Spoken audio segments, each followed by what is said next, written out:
Viagem na eletricidade.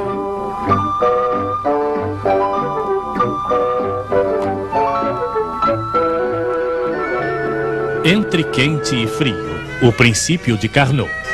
Perdão, senhora, quanto consome de petróleo o seu ferro de passar, hein? Que ideia, não é? Um ferro de passar não funciona a petróleo, funciona a eletricidade. Eu sei, mas a sua eletricidade nas centrais térmicas, os térmicos a fabricam com petróleo. Eles também se servem de carvão, de gás, algumas vezes de urânio, mas a receita é a mesma. Primeiro se faz vapor colocando não sei quantas toneladas d'água dentro de uma espécie de marmita, uma caldeira é como se chama. E se esquenta.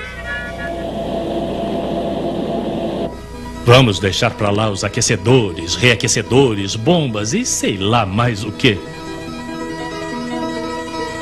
Então se esquenta.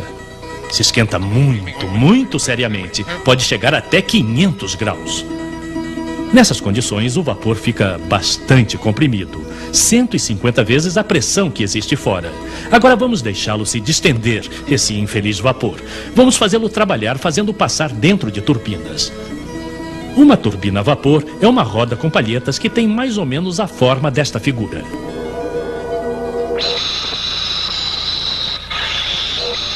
Então encontramos o nosso vapor na saída completamente distendido dentro de um segundo recipiente chamado condensador, onde naturalmente ele se condensa, como seu nome o indica. Ele volta ao estado líquido, se preferem.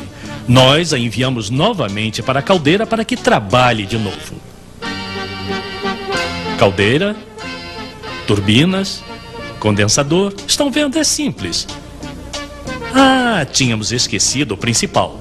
As turbinas, claro, movimentam um alternador que produz eletricidade, etc.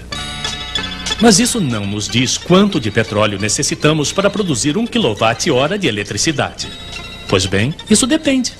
Depende da máquina, de seu rendimento, para ser mais exato. Pois se a máquina tem um bom rendimento, ela precisa de uns 250 gramas de petróleo para sair 1 kWh de eletricidade.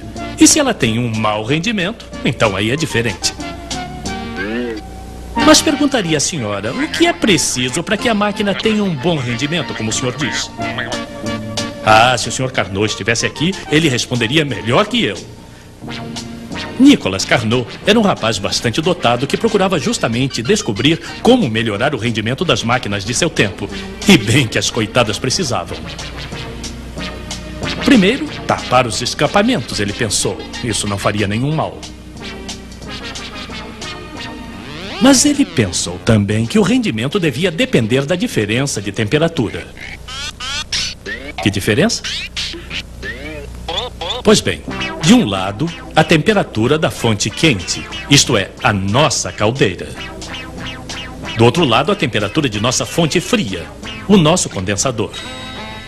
E quanto maior a diferença, melhor o rendimento.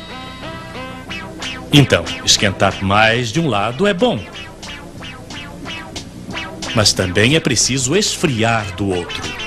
E é lógico, porque esquentar a caldeira provoca pressão, estamos de acordo. Esfriar o condensador, ao contrário, provoca depressão, vazio. E quanto maior a diferença de pressão, mais o vapor se distende, mais ele trabalha e melhor é o rendimento.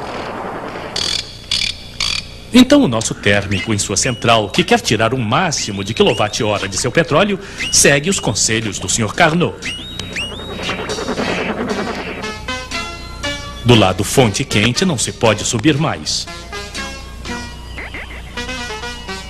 Do lado fonte fria, então aí resfria-se o condensador muito vigorosamente com uma corrente d'água que necessita de uma quantidade enorme de canos.